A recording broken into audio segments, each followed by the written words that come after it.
cross. People see the cross as something terrible. It was terrible.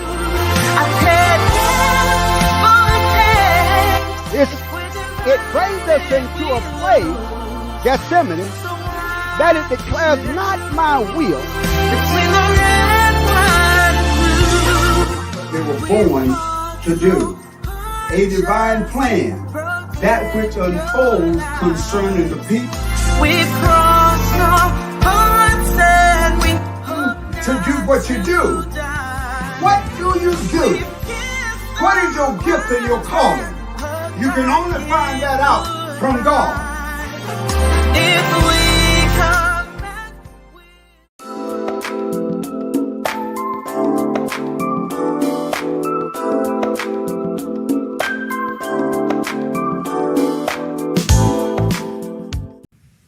You know, being we're in our new location, one of the things that we want to start because there's a vast necessity for highly qualified teachers. Therefore, we're going to launch GFIs Teachers Academy. And we're going to emphasize on the qualities of a highly qualified teachers. You know, teachers vary in many forms and they have various skills. But a highly qualified teacher, it varies from person to person. But there are some qualities that keep coming up in the discussion of talking about qualified teachers. Now, why is that important that we begin to focus on that? First of all, we need excellent teachers for child care so that they literally can actually focus on the children receiving the love out of the love of God. Also in preschool, they have the love that's expressed because they really take notice that the teacher that cares is the teacher that they can learn. When they get into elementary school, then they need to find their identity. And in their identity, their love is creative. In other words, they like doing some things. They like interacting with people. So we want to teach teachers how to do it. But it's not just for teachers. We also want to teach parents. We also want to teach grandparents. We want to bring them into the understanding that middle school and high school, they need the same kind of love expression from a teacher. Because it doesn't matter who you are. It doesn't matter where you are really a teacher because somebody is watching you and somebody is learning from you. But there are some qualities that really need to follow all of us because we should be knowledgeable. In other words, those things that we say should have a continuity to it that people can trust in it. Also, there ought to be a current element of it and enthusiastic. You know, I used to work with children, and one of the things that I found out about children, they receive from people that are enthusiastic because they can see the realness in them. And you have to be touchable and approachable. In other words, if you're not touchable and approachable, they won't come to you when they really want some true answers, and you really do need to be fun. And when I say fun, it don't mean that you need to be childish, but you really need to be in such a way that they can feel that you care enough that you will tell them the truth. And also, once you grow up and you are an adult or a retired person, you should become the wisdom of God. So when we do that, we're talking about highly qualified teachers from a God perspective. I'm not talking about religion. I'm talking about somebody that's got a relationship with the living God. They have the nature, they have the character, they have the expression, and the fruit of the Spirit. So there's no law. But whenever we begin to realize that, you really can't be stable if you don't understand something about biblical understanding.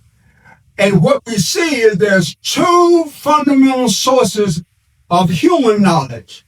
And we really have learned by reason and experience But now we want to go into a furtherance, and that's by revelation.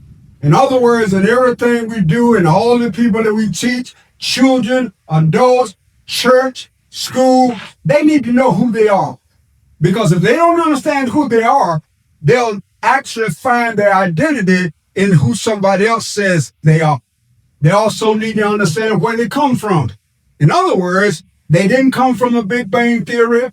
They didn't come from evolutionary theory. They really came out of God. And they need to understand where they're going. In other words, what you really understand is they came out of God because there was a purpose for them being in the earth. And we begin to realize it is that thing that they focus on. Why am I here? Who am I? What am I going and where's history taking me? In other words, people need to be grounded now. They need to understand that this thing that God is doing is in a people in the earth. And we understand that there are understandings that the Bible has two forms of revelation. And revelation is from a personal being who created all things. And you know, that reminds me of Paul when he was on Mars Hill. He said, I want to introduce you all on Mars Hill to the God that you ignorantly worship. In other words, people really worship God, and sometimes they don't even have a relationship with God. So they're going through the motion believing that religion has told them how to relate to God one day in the future. But I want you to understand, you need to understand how to worship God even in the now. These usually are called general revelation and special revelation, according to Paul in Psalm 19, verse 1 through 6. And it also depicts it in Romans chapter 1 and verse 20. Here it is in Psalm 19. It says, the heavens declares the glory of God, and the firmament shows his handiwork. In other words, you can see in the natural thing that had to be a creator that created everything. It's a day upon day utters speech, and night upon night showeth knowledge. So you can see the moon, the stars, and you can understand there is knowledge in the heavens, but God wants to bring it into the earth. There is no speech or language where their voice is not heard. Their lines go out throughout all the earth, and the words to the ends of the world. In them hath he set a tabernacle for the sun. In other words, in time past, they used to could read the sun. But now we are actually going into the understanding that a greater revelation is that we have a relationship with the living sun. Verse 5, which is the bridegroom cometh out of the chamber and rejoice as a strong man running in a race. We understand that a true revelation of God is something that everybody needs, not religion, a relationship. He is going forth from the ends of the heavens and has circuits unto the ends of it, and there is nothing hid from the heat thereof. In other words, the sun shines, and there's nothing that hinders it from warming the earth.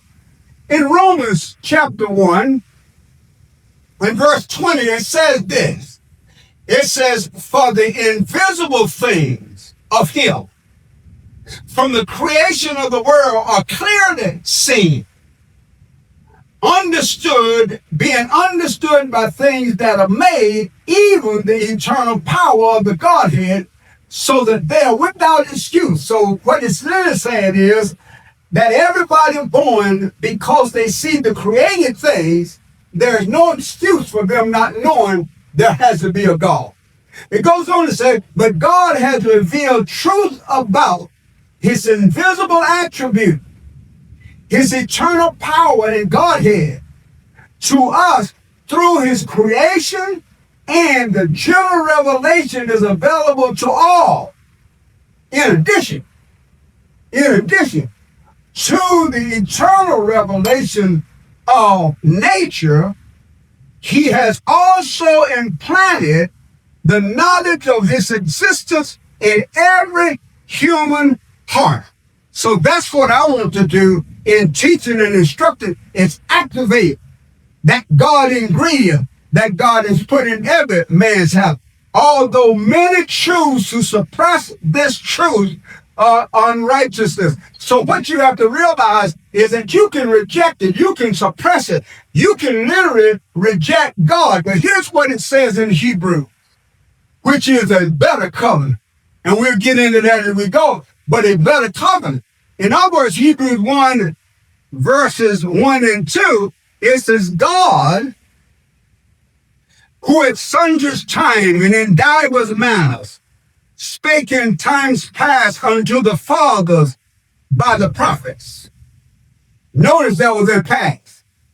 Verse 2, hath in these last days spoken unto us by his Son, whom he hath appointed heir of all things, by whom also he made the world.